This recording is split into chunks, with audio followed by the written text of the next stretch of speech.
So, we've always been told Big Brother was this all-seeing, inescapable God, right? Exactly. The ultimate symbol of state power.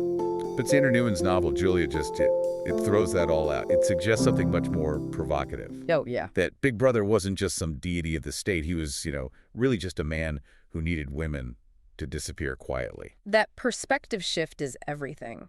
And that's what we're here to do, really, a deep dive into how this retelling unpacks female survival, sexuality, and resistance under that constant bleak surveillance. Okay, so let's unpack it. How does she survive? Her first defense seems to be just total conformity. It is. It's a performance. She figures out very early that the only way to make it past 30 is to be a perfect believer on the outside, screaming on cue, mouthing the slogans. While inside, she's thinking the most forbidden thoughts possible. It's pure intimate rebellion. I mean, she knows that any kind of real active resistance is just suicide, so she focuses on the one place the party can't quite reach. Her own body. Her mind, her body, yeah. She sees it as, and this is a quote, the last room without a telescreen. Her resistance is invisible.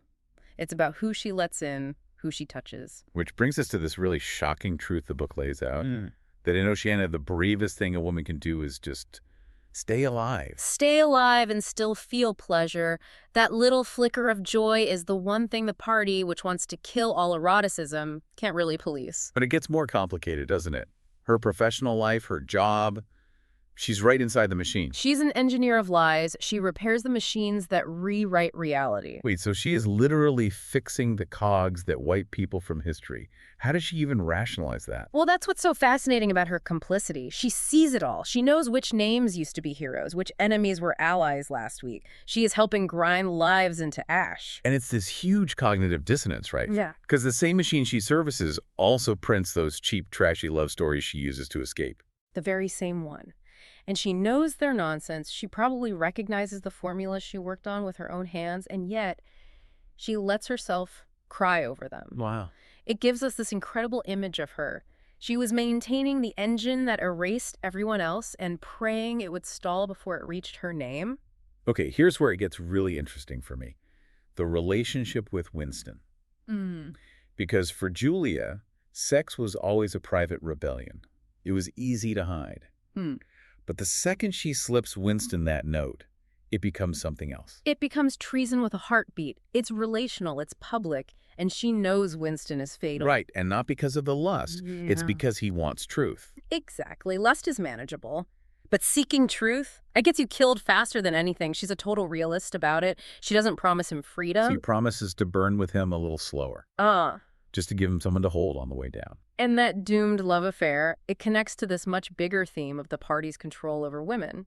Yeah, she comes to this conclusion that, there is no left or right, only degrees of how much damage men are allowed to do. That's the core of it. She realizes the ideology changed, the politics changed, but the fundamental patriarchy didn't.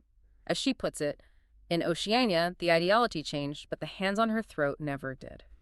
So the ultimate thought crime, then the thing that actually makes her dangerous, Yeah. it's not the sex or the hate. No, it's secretly believing Big Brother might lose. It's hope. It's hope. She hoards these tiny, probably fabricated rumors, a telescreen going dark for a few minutes, someone who supposedly slipped across the border. She knows they're likely propaganda from the very machine she fixes, but she holds on to them. Like contraband. Her most dangerous act was, fundamentally, refusing to believe the future belonged to Big Brother. So what does that mean for you listening? It kind of forces you to look at the limits of just being cynical to survive. Right. And it leaves you with this provocative thought to consider. Is holding on to that kind of hope in a system like that brave? Is it foolish? Or is it both? Because the question isn't whether hope will save you, it's whether you'll dare to keep it after the party tries to break you open and rewrite what you want.